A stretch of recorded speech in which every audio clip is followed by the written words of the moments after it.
Budget ಸುತ್ತ ಕುರ್ಚಿ ಲೆಕ್ಕ.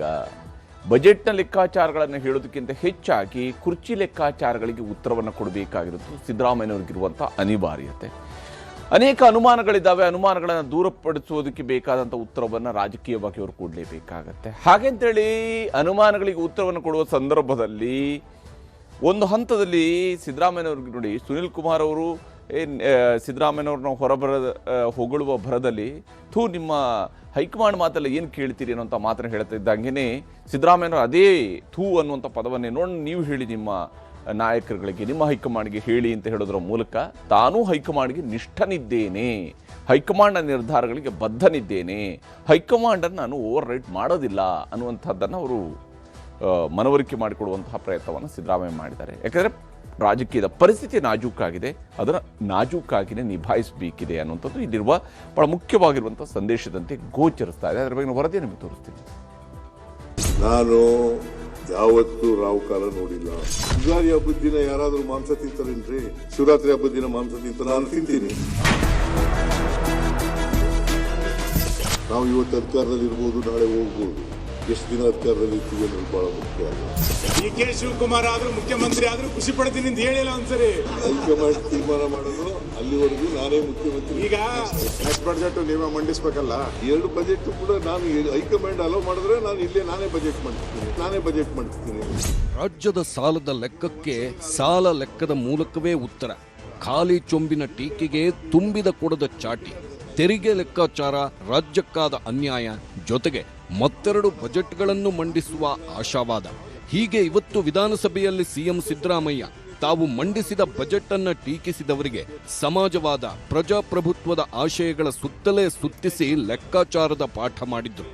ನೀರು ಕುಡಿಸಿದ ಅಪ್ಪನ ಆರೈಕೆಯಿಂದ ಹಿಡಿದು ಹಣಕಾಸು ಸಚಿವ ಆಗುವವರೆಗಿನ ಎಲ್ಲ ಸವಾಲುಗಳನ್ನ ಮೆಲುಕು ಹಾಕಿದ್ರು.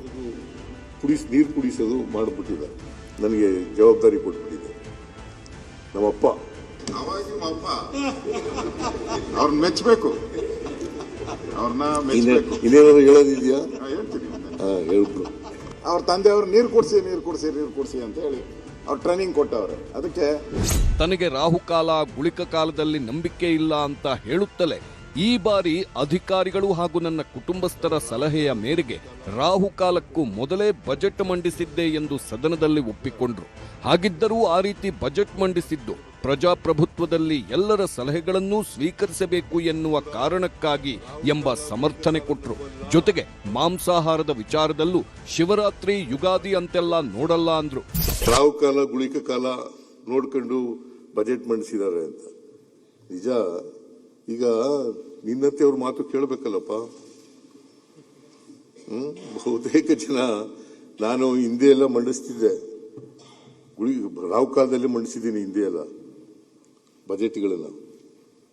ಈಗ ಈ ಸಾರಿ ನಮ್ಮ ಆಫೀಸರ್ಸ್ಗಳು ಮತ್ತೆ ನಮ್ಮ ಮನೆಯವರೆಲ್ಲ ಹೇಳಿದ್ರು, ರಾವು ಕಾಲದಲ್ಲಿ ಮಂಡಿಸೋದು ಬೇಡ ಸರ್, ಸ್ವಲ್ಪ ಮುಂಚಿತವಾಗಿ ಮಂಡಿಸಿ ಅಂತಂದ್ರು. ನಾನು ಅವ್ರ ಬೆಲೆಗೂ ನಮ್ಮ ಡೆಮಾಕ್ರಸಿನಲ್ಲಿ ನಂಬಿಕೆ ಇಟ್ಕೊಂಡಿರೋನು ನಾನು. ಕೇಳಪ್ಪ ಇಲ್ಲಿ, ನಾನು ಇವತ್ತು ಕೂಡ ರಾವು ಕಾಲ, ಗುಳಿಕ ಕಾಲ ನಂಬಲ್ಲ. ಬಜೆಟ್ ಮಂಡಿಸಲ್ಲ. ಹಿಂದೆ ಎಲ್ಲ ಮಂಡಿಸಿದೀನಿ ನಾನು, ರಾವು ಕಾಲದಲ್ಲಿ ಮಂಡಿಸಿದ್ದೀನಿ, ಬೇಕಾದ್ರೆ ತೆಗೆದು ನೋಡಿ. ಗುಳಿಕ ಕಾಲದಲ್ಲಿ ಮಂಡಿಸಿದ್ದೀನಿ, ನನಗೆ ನಂಬಿಕೆ ಇಲ್ಲ. ಅವತ್ತಿನ ಪರಿಸ್ಥಿತಿ ಬೇರೆ ಇತ್ತು, ಇವತ್ತಿನ ಪರಿಸ್ಥಿತಿ ಬೇರೆ ಇದೆ. ಮುಂದಿನ ಬಜೆಟ್ ನೀವೇ ಮಂಡಿಸ್ಬೇಕಲ್ಲ, ಅದಕ್ಕೆ ಇದು ಕಾಲ ಎಲ್ಲ ನೋಡಿರೋದು. ಕಾಲಯ ತಸ್ಮೇ ನಾಮ. ಅದಕ್ಕೊಂದು ಪೀಠಿಗೆ ಹಾಕೊಂಡಿದ್ದೀರ ಅಷ್ಟೇ, ಒಂದು ಸ್ಟೆಪ್. ಯಾವ ಪೀಠಿಗೆನೂ ಹಾಕೊಂಡಿಲ್ಲ. ಕೇಳ್ರಿ ಇಲ್ಲಿ, ನಾನು ಯಾವತ್ತೂ ರಾವು ಕಾಲ ನೋಡಿಲ್ಲ, ಯಾವತ್ತೂ ಗುಳಿಕ ಕಾಲ ನೋಡಿಲ್ಲ, ಯಮಗಂಡ ಕಾಲ ನೋಡಿಲ್ಲ. ಯಾವತ್ತು ಸೂರ್ಯಗ್ರಹಣ ಇದೆಯಲ್ಲ, ಯುಗಾದಿ ಹಬ್ಬದ ದಿನ ಯಾರಾದರೂ ಮಾಂಸ ತಿಂತಾರೇನ್ರಿ? ಶಿವರಾತ್ರಿ ಹಬ್ಬದ ದಿನ ಮಾಂಸ ತಿಂತಾರೆ, ನಾನು ತಿಂತೀನಿ.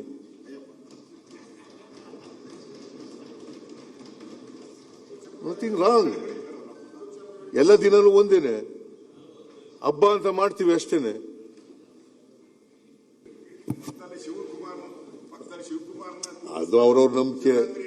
ಹೀಗೆ ನಂಬಿಕೆಗಳ ಸುತ್ತ ಮಾತು ಆರಂಭಿಸಿದ ಸಿದ್ದರಾಮಯ್ಯ ನಂತರ ಸಾಲದ ಸರ್ಕಾರ, ಸಾಲ ಹೊರಿಸಿದ ಸರ್ಕಾರ ಎಂಬೆಲ್ಲ ಟೀಕೆಗಳಿಗೆ ಖಡಕ್ಕು ಉತ್ತರ ಕೊಟ್ರು. ದೇಶದ ಬೇರೆ ಬೇರೆ ರಾಜ್ಯಗಳಿಗೆ ಹೋಲಿಸಿದ್ರೆ ನಮ್ಮ ಸಾಲ ಕಡಿಮೆ ಎಂದ್ರು. ಕೇಂದ್ರ ಸರ್ಕಾರವೇ ವರ್ಷದಿಂದ ವರ್ಷಕ್ಕೆ ಸಾಲ ಜಾಸ್ತಿ ಮಾಡಿ ಹೊರೆ ಹೊರಿಸ್ತಿದೆ ಎಂದು ತಿರುಗೇಟು ಕೊಟ್ರು. ಕೇಂದ್ರ ಸರ್ಕಾರದ ಸಾಲ 2014ರಲ್ಲಿ ಕೇವಲ 53.11 ಲಕ್ಷ ಕೋಟಿಗಳಿತ್ತು. ಮೋದಿ ಸರ್ಕಾರ ಅಧಿಕಾರಕ್ಕೆ ಬಂದ ಮೇಲೆ 2026ರಲ್ಲಿ ಅದು 165 ಲಕ್ಷ ಕೋಟಿಗೆ ಮುಟ್ಟಿದೆ. ಈ ಒಂದೇ ವರ್ಷದಲ್ಲಿ 16.96 ಲಕ್ಷ ಕೋಟಿ ರೂಪಾಯಿ ಸಾಲ ಮಾಡಿರುವ ಕೇಂದ್ರ ಸರ್ಕಾರ ದೇಶದ ಜನರ ಮೇಲೆ ಹೊರಿಸಿದೆ ಎಂದರು. ಆದರೆ ಕರ್ನಾಟಕ ಸರ್ಕಾರ ಈವರೆಗೆ ಕೇವಲ 8,24,369 ಕೋಟಿ ರೂಪಾಯಿ ಸಾಲ ಮಾಡಿದೆ ಎಂದು ಸಮರ್ಥಿಸಿಕೊಂಡರು. ನರೇಂದ್ರ ಮೋದಿ ಅವರು ಪ್ರಧಾನಮಂತ್ರಿ ಆದಮೇಲೆ 165 ಲಕ್ಷಕ್ಕೂ ಹೆಚ್ಚು ಲಕ್ಷ ಕೋಟಿಗಳನ್ನು ಸಾಲ ಮಾಡಿದ್ದಾರೆ. ಬಜೆಟ್ ಬಗ್ಗೆ ಅರೆಬರೆ ತಿಳ್ಕೊಂಡು ಟೀಕೆ ಮಾಡುವುದು ಸರಿಯಲ್ಲ. ಟೀಕೆ ಮಾಡಿದ ತಕ್ಷಣ ಬಜೆಟ್ನ ಗಂಭೀರತೆ ಹೋಗಲ್ಲ. ಬಜೆಟ್ ಖಾಲಿ ಚೊಂಬು ಅಲ್ಲ, ತುಂಬಿದ ಕೊಡ ಎಂದು ಸಮರ್ಥಿಸಿಕೊಂಡ್ರು. ರಾಜ್ಯದ ಜಿಡಿಪಿ 9.4ರಷ್ಟಿದೆ. ಮುಗ್ಗಟ್ಟಿದ್ರೆ ಅಭಿವೃದ್ಧಿ ಆಗ್ತಿತ್ತಾ ಎಂದು ಪ್ರಶ್ನಿಸಿದ್ರು. ನರೇಂದ್ರ ಮೋದಿ ಅವರು ಪ್ರಧಾನಮಂತ್ರಿ ಆದಮೇಲೆ 165 ಲಕ್ಷಕ್ಕೂ ಹೆಚ್ಚು ಲಕ್ಷ ಕೋಟಿಗಳನ್ನು ಸಾಲ ಮಾಡಿದ್ದಾರೆ. ಅವರು ಸಾಲಗಾರರಲ್ವಾ ದೇಶ? ಖಾಲಿ ಚೊಂಬು ಅಂತ ನೀವು ಬಜೆಟ್ನ ಓದುವಾಗಲೇ ಹೋಗಿ ಎಲ್ಲ ಕರ್ನಾಟಕಕ್ಕೆ ಖಾಲಿ ಚೊಂಬಿಲ್ಲ, ಇದು ಭರ್ತಿ ಚೊಂಬೆ. ಖಾಲಿ ಚೊಂಬು ನಾನು ಕೇಂದ್ರದ ಬಜೆಟ್ ರಿಯಾಕ್ಟ್ ಮಾಡುವಾಗ ಹೇಳಿದ್ದಾಗ ಕರ್ನಾಟಕಕ್ಕೆ ಖಾಲಿ ಚೊಂಬು ಕೊಟ್ಟಿದ್ದಾರೆ ಅಂತ. ಅದಕ್ಕೆ ನೀವು ಖಾಲಿ ಚೊಂಬು ಹಿಡ್ಕೊಂಡು ಹೊರಟ್ಬಿಟ್ಟಿದ್ದೀರಿ. ಖಾಲಿ ಚೆಂಬು ಅಲ್ವೇ ಇಲ್ಲ, ಇದು ತುಂಬಿದ ಕೊಡ. 14ನೇ ಹಣಕಾಸಿನ ಆಯೋಗ ಏನಪ್ಪಾ ಅಂತ ಹೇಳಿದೆ ಅಂತಂದ್ರೆ, ಮಾರ್ಗಸೂಚಿ ಮಾನದಂಡಗಳು ಏನಪ್ಪಾ ಅಂತಂದ್ರೆ 3%ಗಿಂತ ಹೋಗಬಾರ್ದು, ಜಾಸ್ತಿ ಹೋಗಬಾರ್ದು. ಅಂದ್ರೆ ಕೇಂದ್ರ ಸರ್ಕಾರದ 16ನೇ ಹಣಕಾಸಿನ ಆಯೋಗದ ಮಾರ್ಗಸೂಚಿಗಳನ್ನು ಕೂಡ ಉಲ್ಲಂಘನೆ ಮಾಡಿದ್ದಾರೆ. ರಾಜ್ಯಗಳಿಗೆ ಬಹಳ ಪ್ರಮುಖವಾಗಿ ಪ್ರಗತಿಶೀಲ ರಾಜ್ಯಗಳಿದ್ದಾವಲ್ಲ, ಅವಕ್ಕೂ ಹೋಲಿಕೆ ಮಾಡೋದಾಗಲೂ ಕೂಡ ನಾವು ಕೆಳಗಡೆನೇ ಇದ್ದೇವೆ. ಕೇಂದ್ರ ಸರ್ಕಾರದಿಂದ ರಾಜ್ಯ ಸರ್ಕಾರಕ್ಕೆ ಪದೇ ಪದೇ ಮೋಸ ಹಾಗೂ ತಾರತಮ್ಯಗಳು ಆಗ್ತಿವೆ ಅನ್ನೋದ್ರ ಬಗ್ಗೆ ಲೆಕ್ಕದ ಪಟ್ಟಿಯನ್ನೇ ಸದನದ ಮುಂದಿಟ್ಟರು ಸಿಎಂ. ಕೇಂದ್ರ ಸರ್ಕಾರ, ಹಣಕಾಸು ಆಯೋಗ ಬಜೆಟ್ ಅನುದಾನ ಹಂಚಿಕೆ, ಜಿಎಸ್ಟಿ ಪಾಲಿನಲ್ಲೂ ಅನ್ಯಾಯ ಮಾಡುತ್ತಿದೆ. ಭದ್ರಾ ಮೇಲ್ದಂಡೆ ಯೋಜನೆಗೆ 5,300 ಕೋಟಿ ಕೊಡ್ತೇವೆ ಅಂದ್ರು, ಅದನ್ನೂ ಕೊಡ್ಲಿಲ್ಲ. 14ನೇ ಹಣಕಾಸು ಆಯೋಗದಲ್ಲಿ 4.173% ಪಾಲು ಸಿಕ್ಕಿತ್ತು. ಆದರೆ 15ನೇ ಹಣಕಾಸು ಆಯೋಗದಲ್ಲಿ 3.647% ಪಾಲು ಮಾತ್ರ ಸಿಕ್ಕಿದೆ. 1% ಅನುದಾನ ಕಡಿಮೆಯಾಗಿದೆ. ಇದು ಮೋಸ ಅಲ್ವಾ ಎಂದು ಪ್ರಶ್ನಿಸಿದ್ರು. ರಾಜ್ಯದ ಪಾಲಿನ 11,495 ಕೋಟಿ ವಿಶೇಷ ಅನುದಾನ ಕೊಟ್ಟೇ ಇಲ್ಲ. ನಮ್ಮ ತೆರಿಗೆ ನಮ್ಮ ಹಕ್ಕು, ಅದನ್ನ ಪಡೆಯಲು ಹೋರಾಟ ಮಾಡುವುದು ಅನಿವಾರ್ಯ ಎಂದರು. ನಮ್ಮ ತೆರಿಗೆ ನಮ್ಮ ಹಕ್ಕು, ನಮ್ಮ ತೆರಿಗೆ ನಮ್ಮ ಹಕ್ಕು. ಇದಕ್ಕೋಸ್ಕರ ಡೆಲ್ಲಿ ಕರ್ಕೊಂಡೋಗಿ ನಮ್ಮ ಎಲ್ಲ ಮಾನ್ಯ ಸದಸ್ಯ MLAಗಳನ್ನೆಲ್ಲ ಕರ್ಕೊಂಡೋಗಿ ಚಳುವಳಿ ಮಾಡೋದು, ಪ್ರತಿಭಟನೆ ಮಾಡೋದು. ನಮ್ಮ ತೆರಿಗೆ ನಮ್ಮ ಹಕ್ಕು. 11,495 ಕೋಟಿ ಬರಬೇಕಾಗಿತ್ತು, ಬರಲಿಲ್ಲ. GST ಕಲೆಕ್ಷನ್ ನಲ್ಲಿ ವಿ ಆರ್ ನಂಬರ್ 2. ನಾವು ಕಳೆದ ವರ್ಷ 2,92,000 ಈ ವರ್ಷ ತೆರಿಗೆ ಬಂದಿರೋದು ನಮಗೆ. ಅದಕ್ಕೋಸ್ಕರ ನಮ್ಮ ಹೋರಾಟ ಮಾಡ್ತೀವೋ ಹೊರತು, ನ್ಯಾಯಯುತವಾಗಿ ಮಾಡ್ತಾ ಇದ್ದೀವೋ ಹೊರತು ಸುಮ್ಮನೆ ಮಾಡೋದಿಲ್ಲ. ಅದಕ್ಕೆ ಈ ಬಜೆಟ್ ಸೆಷನ್ ಎಲ್ಲ ಆದ್ಮೇಲೆ ಒಂದ್ಸಾರಿ ಹೋಗೋಣ, ಎಲ್ಲ ಒಟ್ಟಿಗೆ, ನಾನು ನೀವು ಎಲ್ಲ JDSನವರು ನಾವೆಲ್ಲ ಒಟ್ಟಿಗೆ ಹೋಗೋಣ, ಹೋಗಿ ನಿಮ್ಮ ನಾಯಕತ್ವದಲ್ಲಿ ಹೋಗೋಣ. ಬಜೆಟ್ ಭಾಷಣದ ವೇಳೆ ಪ್ರತಿಪಕ್ಷಗಳು ಹಾಗೂ ವಿರೋಧಿಗಳಿಗೆ ನೇರ ಟಕ್ಕರ್ ಕೊಟ್ಟರು ಸಿಎಂ. ಅಧಿಕಾರದಲ್ಲಿ ಎಷ್ಟು ದಿನ ಇರ್ತೇನೆ ಅನ್ನೋದು ಮುಖ್ಯವಲ್ಲ, ಇರುವಷ್ಟು ದಿನ ಏನು ಮಾಡಿದ್ದೀವಿ ಅನ್ನೋದು ಮುಖ್ಯ ಎಂದ್ರು. ಹೈಕಮಾಂಡ್ ಹೇಳುವವರೆಗೂ ನಾನೇ ಸಿಎಂ ಎಂದು ಸದನದಲ್ಲೇ ಘೋಷಣೆ ಮಾಡಿದ್ರು. ಹೈಕಮಾಂಡ್ ಎಲ್ಲಿಯವರೆಗೆ ಹೇಳುತ್ತೋ ಅಲ್ಲಿವರೆಗೆ ನಾನೇ ಮುಖ್ಯಮಂತ್ರಿ ಆಗಿರುತ್ತೇನೆ, ಇನ್ನೂ 2 ಬಜೆಟ್ ಮಂಡನೆ ಮಾಡ್ತೇನೆ ಎಂದ್ರು. ನಾವು ಇವತ್ತು ಅಧಿಕಾರದಲ್ಲಿ ಇರ್ಬೋದು, ನಾಳೆ ಹೋಗ್ಬೋದು. ಎಷ್ಟು ದಿನ ಅಧಿಕಾರದಲ್ಲಿ ಇರ್ತೀವಿ ಅನ್ನೋದು ಬಹಳ ಮುಖ್ಯ ಅಲ್ಲ. ಆದರೆ ಅಧಿಕಾರದಲ್ಲಿ ಇದ್ದಾಗ ನಾವು ಏನು ಮಾಡ್ತೀವಿ ಅಂತಕ್ಕಂಥದ್ದು ಬಹಳ ಮುಖ್ಯ. ಅವರು 28ಕ್ಕೂ ಗೆಲ್ತಾರೆ, 28ಕ್ಕೂ ಗೆದ್ದೇ ಗೆಲ್ತಾರೆ. ಅವ್ರು ಎಲ್ಲಿವರೆಗೆ ನಿಂತ್ಕೊತಾರೆ ಅಲ್ಲಿವರೆಗೂ ಗೆದ್ದೇ ಗೆಲ್ತಾರೆ. ಹೈಕಮಾಂಡ್ ಎಲ್ಲಿವರೆಗೆ ತೀರ್ಮಾನ ಮಾಡ್ತಾರೆ ಅಲ್ಲಿವರೆಗೆ ಇರ್ತಾರೆ. ಅಶೋಕ್ ಮುಖ್ಯಮಂತ್ರಿ ಆದ್ರೂ ಖುಷಿ, ನಾನು ಮುಖ್ಯಮಂತ್ರಿ ಆದ್ರೂ ಖುಷಿ, ಅರವಿಂದ್ ಬೆಲ್ಲದಾದ್ರೂ ಖುಷಿ, ಶಿವಕುಮಾರ್ ಆದ್ರೂ ಖುಷಿ ಅಂತ ಹೇಳಿ ಅಲ್ಲ ಒಂದ್ಸರಿ. ಯಾರಾದ್ರೂ ನಮ್ಮಲ್ಲಿ ಯಾರಾದ್ರೂ ಮುಖ್ಯಮಂತ್ರಿ ಆದ್ರೂ ಕೇಳಪ್ಪ, ನಮ್ಮಲ್ಲಿ 224 ಜನ MLAಗಳಿದ್ದಾರೆ.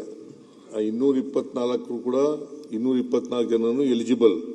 ಅವರಲ್ಲಿ ಯಾರು ಮುಖ್ಯಮಂತ್ರಿ ಆದರೂ ಕೂಡ ಖುಷಿನೇ. ಭೋಜನ ವಿರಾಮದ ಬಳಿಕ ಶುರುವಾದ 2ನೇ ಹಂತದ ಭಾಷಣದ ಚರ್ಚೆ ವೇಳೆಯೂ ನಾನೇ ಸಿಎಂ ಅನ್ನೋ ಸಂದೇಶ ರವಾನಿಸಿದ್ರು. 2028ಕ್ಕೂ ನಮ್ಮದೇ ಸರ್ಕಾರ ಬರುತ್ತೆ, ಇನ್ನೂ 2 ವರ್ಷ ನಾನೇ ಬಜೆಟ್ ಮಂಡಿಸ್ತೇನೆ ಎಂದ್ರು. 28 ನಾವೇ ಅಧಿಕಾರದಲ್ಲಿ, 28 ಆದ್ಮೇಲೂ ಕೂಡ ನಾವೇ ಅಧಿಕಾರಕ್ಕೆ ಬರ್ತೀವಿ. ಆಯ್ತು, ಈ 2 ಬಜೆಟ್ ಹೇಳಿ. 2 ಬಜೆಟ್ ಕೂಡ ನಾನು ಹೈಕಮಾಂಡ್ ಅಲೋ ಮಾಡಿದ್ರೆ ನಾನು ಇಲ್ಲೇ ನಾನೇ ಬಜೆಟ್ ಮಾಡ್ತೀನಿ.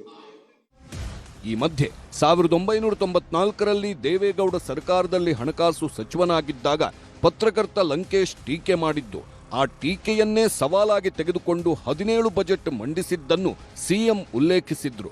ಇಸ್ಪಿಟ್ ಗುಲಾಮನ ಮೋಸ, ಕುರಿ ಲೆಕ್ಕ ಬರೆದವನು ಅಂತೆಲ್ಲ ಬರೆದಿದ್ದನ್ನ ಎಳೆ ಎಳೆಯಾಗಿ ಬಿಚ್ಚಿಟ್ಟರು. ಅವ್ರ ಪತ್ರಿಕೆಯಲ್ಲಿ ಬರೆದ್ರು, ಇಸ್ಪಿಟ್ ಗುಲಾಮ ಮಾಡಿದ ಮೋಸ. ನಾನು 94ರಲ್ಲಿ ಫೈನಾನ್ಸ್ ಮಿನಿಸ್ಟರ್ ಆದೆ. ಸಿದ್ದರಾಮಯ್ಯನಿಗೆ 100 ಕುರಿ ಲೆಕ್ಕ ಹಾಕಕ್ಕೆ ಬರಲ್ಲ, ಈ ರಾಜ್ಯದ ಹಣಕಾಸಿನ ಲೆಕ್ಕ ಹೆಂಗ ಹಾಕ್ತಾನೆ ಅಂತ ಬರೆದ್ರು.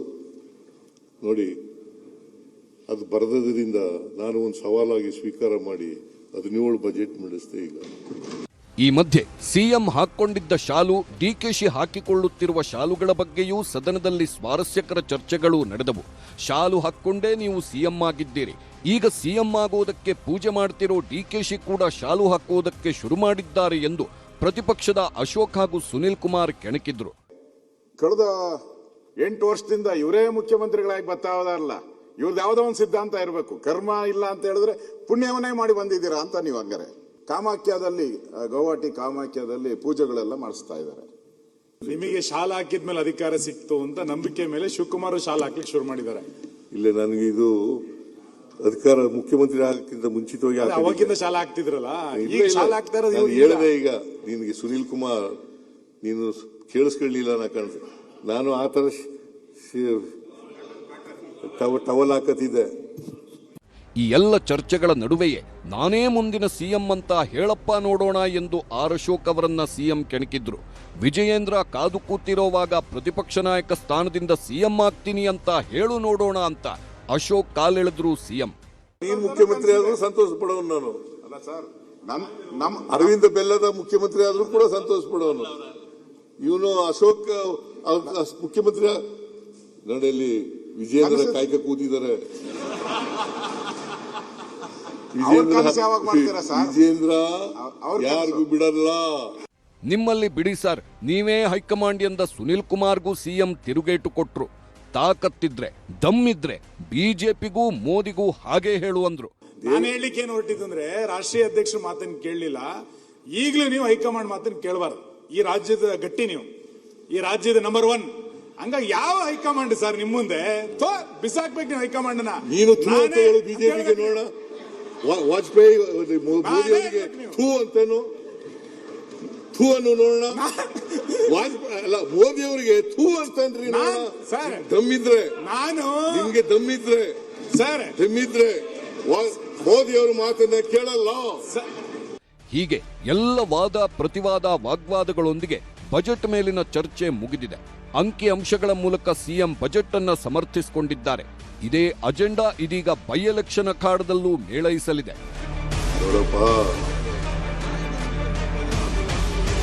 Bureau report, news 18. ಹೀಗೆ ಸದನದಲ್ಲಿ ಬಹಳಷ್ಟು ಸ್ವಾರಸ್ಯಕರವಾದಂತಹ ಚರ್ಚೆಯು ನಡೆದಿದೆ. ಜೊತೆಗೆ ಗಂಭೀರವಾಗಿರ್ತಕ್ಕಂಥ ವಿಚಾರಗಳ ಬಗ್ಗೆಯೂ ಕೂಡ ಸರ್ಕಾರ ಉತ್ತರವನ್ನು ಕೊಟ್ಟಿದೆ. ಮುಖ್ಯಮಂತ್ರಿ ಸಿದ್ದರಾಮಯ್ಯ ಉತ್ತರವನ್ನು ಕೊಟ್ಟಿದ್ದಾರೆ, ವಿಶೇಷವಾಗಿ ಬಜೆಟ್ನ ಅಂಕಿಅಂಶಗಳಿಗೆ ಸಂಬಂಧಿಸಿದಂತೆ.